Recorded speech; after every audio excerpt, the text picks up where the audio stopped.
ng mensahe ang kailangang malaman ng mga Scorpio.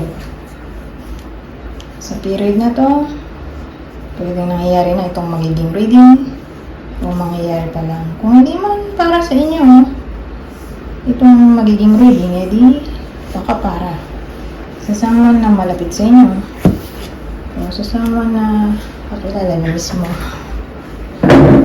Baka may lumabas na gender mamaya, gawin nyo na lang energy, masculine at feminine energy. Pwede rin naman na wag nyo nang pansinin ang gender. Hindi ko masasabi kung anong magiging reading, kung positive ba o negative. Depende sa kung anong mapipick up kong energy. Walang masama kung papanoorin ang sun, moon at rising sign. Kasi baka man sa mga yan ay mag-resonate na sa sitwasyon nyo.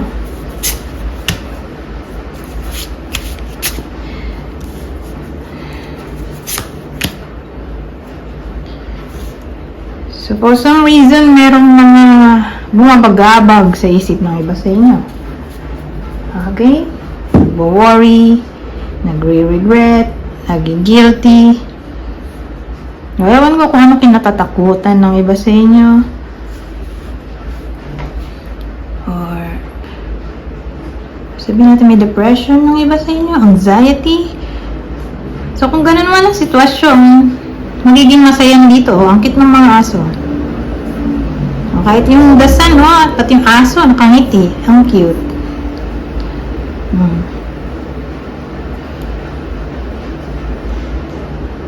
So, ibig sabihin, matatapos na ang mga problema, suliranin, kung sad, magiging masaya na. Okay? Sa period na to. Kumbaga, mag-iiba na ang ihip ng hangin. Don't worry.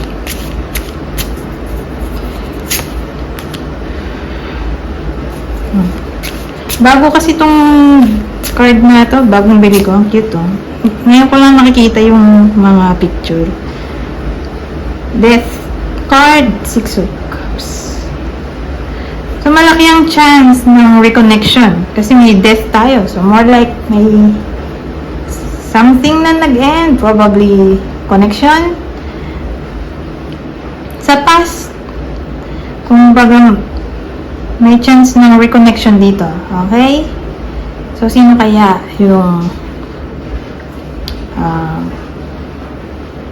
magbabalik sa buhay ng iba sa inyo? So, again, in general na to, whether friend yan, dating ka-workmate, dating ka-relasyon, or anyone na nakakausap mo before, na for some reason ay hindi nyo na nakakausap ngayon. So, again, reconnection ay posible. So, sino kaya yung maaaring magbalik sa buhay ng iba sa inyo? Taurus? Kita ba? Taurus, Gemini, Pisces, Sagittarius. Ayan, tumasik. Ito lang nga ito.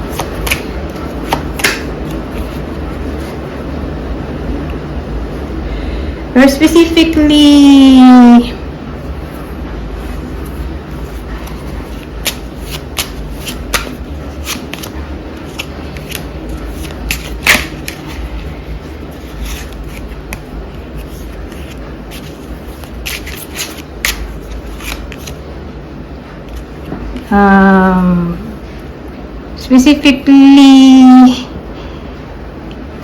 someone na nasa malayong lugar or foreigner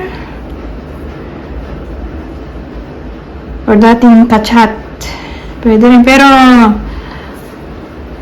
malaki rin ang chance na ang description ng tao ay payat. Okay, para makilala nyo sino ba to. Saka ano siya, average height.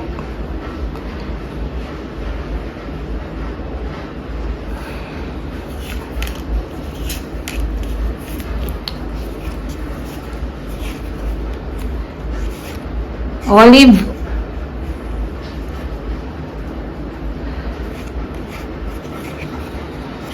Olive skin.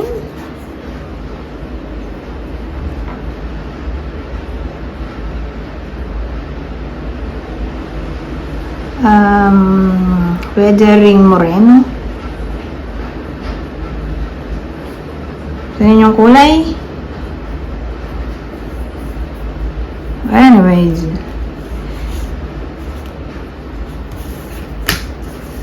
Lipat na tayo sa iba.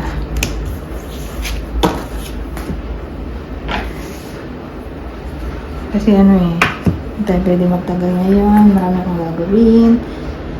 Kaya 10 minutes lang.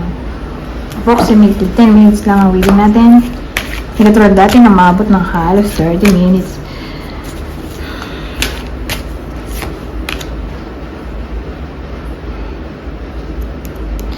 So, ang dating sa combination na to, manalig. Okay?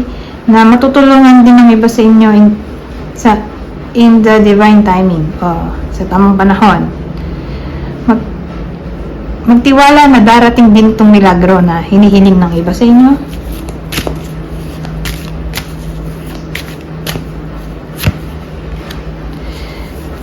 Ngayon. Ang wisdom na matututunan ng iba sa inyo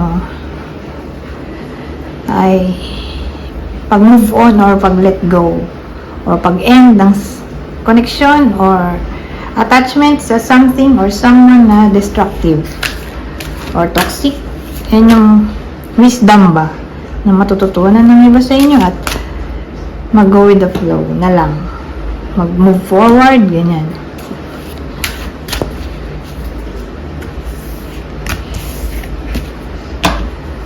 So again, sa period na to.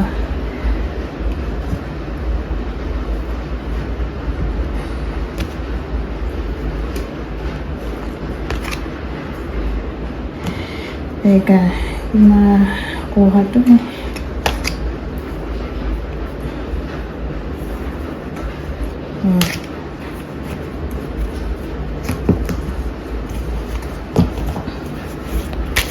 Ibang senaryo. Loyalty,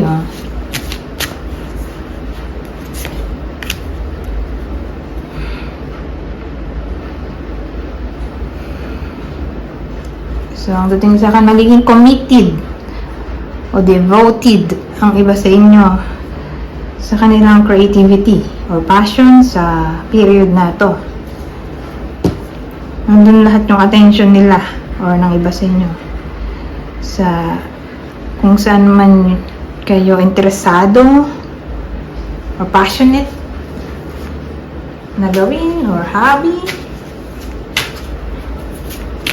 Na parang magiging somewhat workaholic ang iba sa inyo sa period natin. Magiging ganun.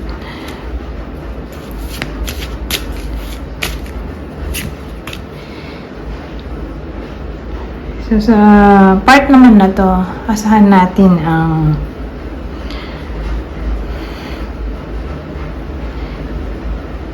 pag-overcome ng mga trials.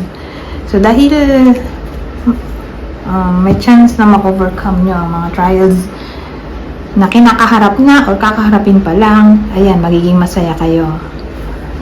Okay?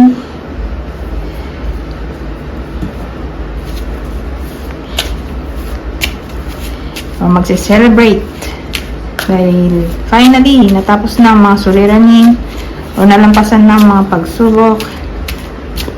Ngayon, nagdaga pa natin para saktong 10 minutes. Ano to?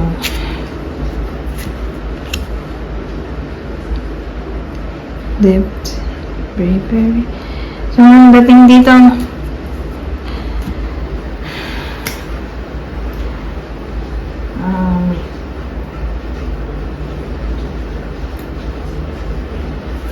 magiging matapang ang iba sa inyo sa pag-ungkat ng mga kung ano-ano. Like mystery? Or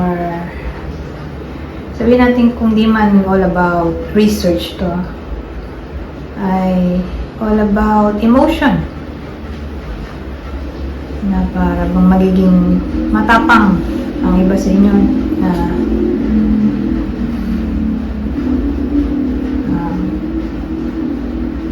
i-embrace ang intensity ng emotion, whether emotion nyo to or ng ibang tao.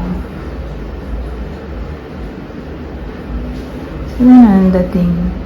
Anyways, hanggang dito na lang. Goodbye. For now.